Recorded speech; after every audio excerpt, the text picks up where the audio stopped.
내 인상을 상대방한테 각인시키는 데는요 3초뿐이 안 걸린다 그럽니다.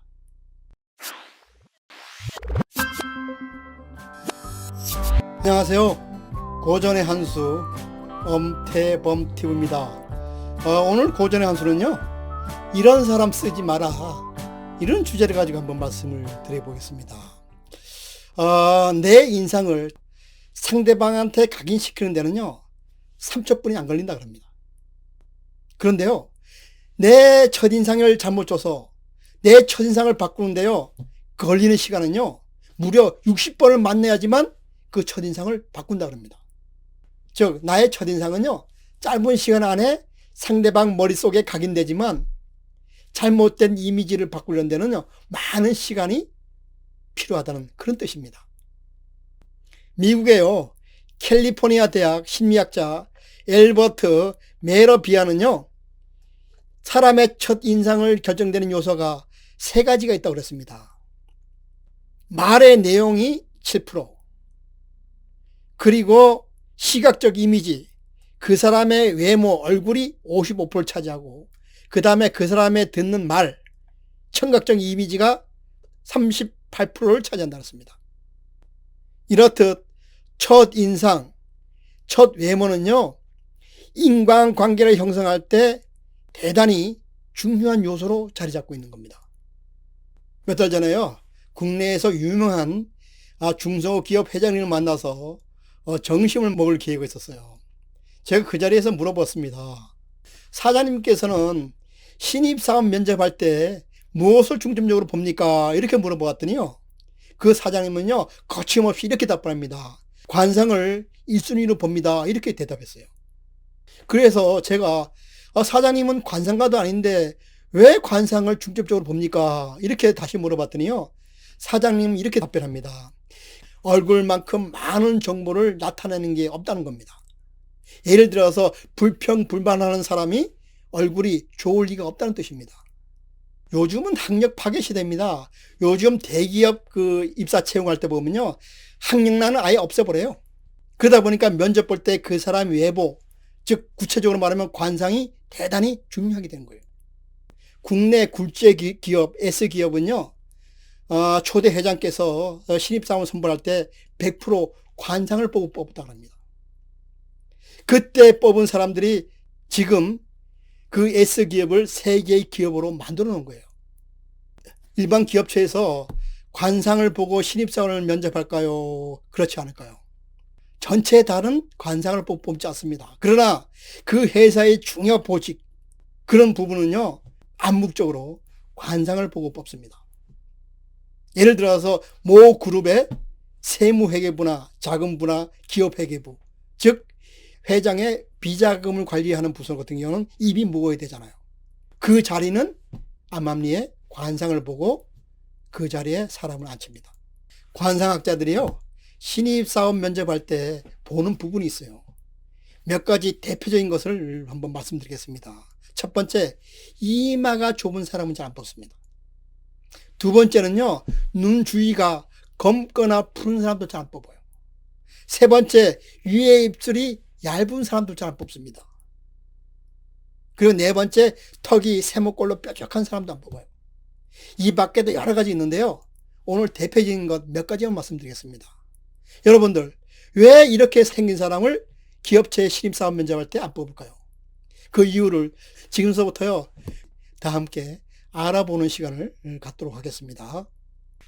첫째로요 이마가 좁은 사람입니다. 이런 사람들은요 덕을 바랄 수가 없어요. 이마가 넓으면요 마음도 넓다는 말이 있습니다. 또한 이마가 넓은 사람들은요 총명하고 두뇌 회전도 빠르고 기획력이 우수해서요 성공하는 사람들한테 많이 볼 수 있습니다. 반대로 이마가 좁고 탁한 색이 나면요 성격도 옹졸하고 급해서요 너그러운 폭력과 덕을 바랄 수가 없습니다.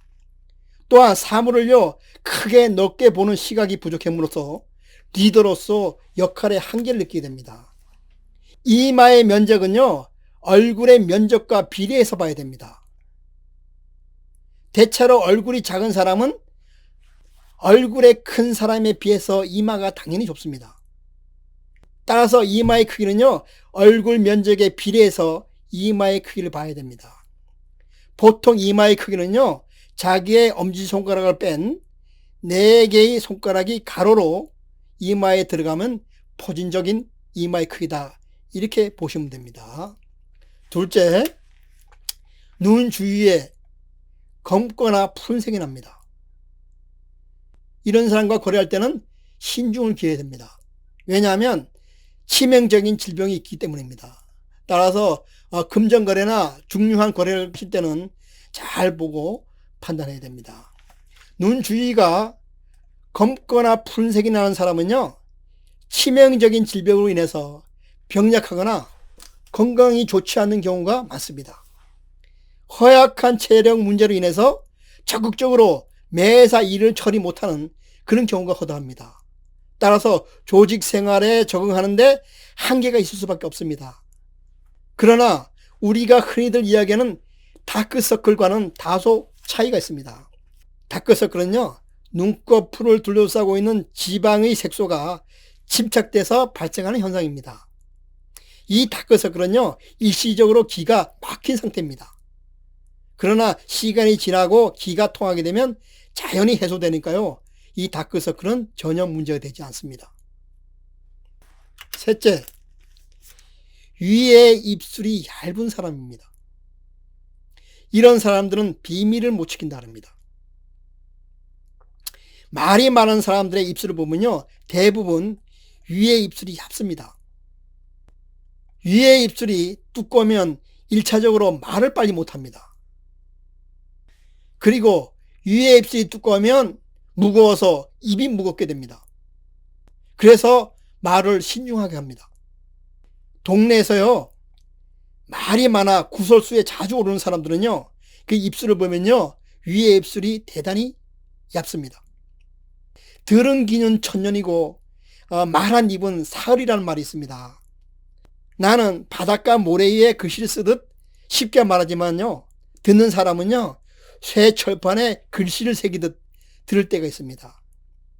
나는 지나가는 말로 아무 생각 없이 말했지만 그 말을 듣는 사람은요, 두고두고 잊지 못할 때가 있어요.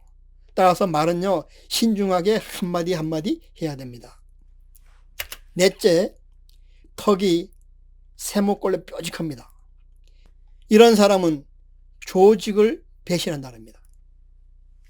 옛날 그 역사극을 보면요, 사또 밑에서 일하는 이방의 배역을 고를 때는요, 턱이 뾰족한 사람을 고릅니다. 뾰족턱을 보고요, 우리는 턱이 까분다고 얘기합니다.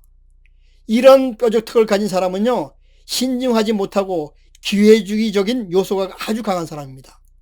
따라서 기회가 오면요, 자기가 영리와 이익을 위해서요, 손쉽게 자기의 입장을 변화시켜서 남을 배신하는 그런 사람입니다. 다섯째요, 눈동자의 위치가 바르지 못해요. 한마디로 말해서 눈동자가 제대로 박혀있지 않습니다. 이런 사람들은 심성이 불량하다, 이렇게 관상서에는 나와 있습니다.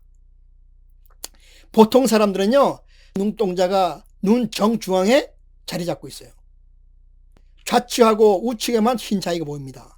그러나 다음 이 세 부류는요, 눈동자의 위치가 제자리에 위치하고 있지 않아서 매우 좋지 않은 눈을 봅니다. 따라서 다음 세 가지의 종류를 가진 사람을 대할 때는 각별히 조심해야 됩니다. 첫째, 하백안입니다. 눈동자의 위치가 위로 올라가서요, 아래로 흰 자위가 보이는 겁니다. 이런 사람들은요, 자기 제어를 못해서 폭력을 행사하는 그런 사람들한테서 많이 볼 수 있습니다. 두 번째는 상백안이라고 합니다. 눈동자의 위치가 아래로 내려가서요, 흰 자위가 위로 보이는 사람입니다. 이런 눈을 가진 사람들은 사기꾼 중에서 많이 볼 수가 있습니다. 따라서 금전 거래할 때는 각별히 주의를 하셔야 된다, 이렇게 말씀드립니다. 마지막 사백안입니다. 사백안은요, 눈동자 흑점이 작아가지고 흰자가 상, 하, 좌우로 다 보이는 거예요. 이런 사배관을 가진 사람은요, 한 끼 식사를 위해서 사람의 목숨을 빼앗는 아주 포악무도한 사람들한테서 많이 볼 수 있는 그런 눈입니다. 따라서요, 이 세 종류의 눈을 가진 사람 만날 때는 신중을 기해서 접근할 필요가 있습니다. 사람의 얼굴은요, 살아온 이력이 고스란히 내 얼굴을 통해서 나타나게 됩니다. 따라서 나이 40이 되면요, 자기 얼굴에 책임을 져야 됩니다. 관상은요, 그 사람의 마음가짐에 따라서 변하게 됩니다. 관상을 좋게 가지고 싶으면요, 마음을 좋게 고치면 되는 겁니다. 관상학자들이 말하는 나쁜 운을 좋은 운으로 바꾸는 방법이 있습니다.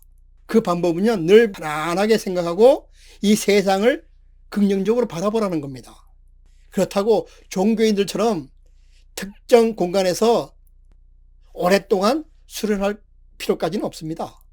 그저 보던 책을 덮고 눈을 감고 내가 원하는 세상, 내가 원하는 마음을요, 그냥 펼쳐내기만 하면 되는 거예요.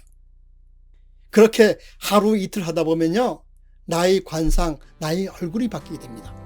이렇게 늘 자기 제어와 자기 수련을 하게 되면요, 나도 모르는 사이에 어느 날 문득 내 얼굴이, 내 관상이 좋게 변한 것을 발견할 겁니다. 그럼 오늘 방송은 여기서 마치고요, 다음 시간에 찾아뵙도록 하겠습니다.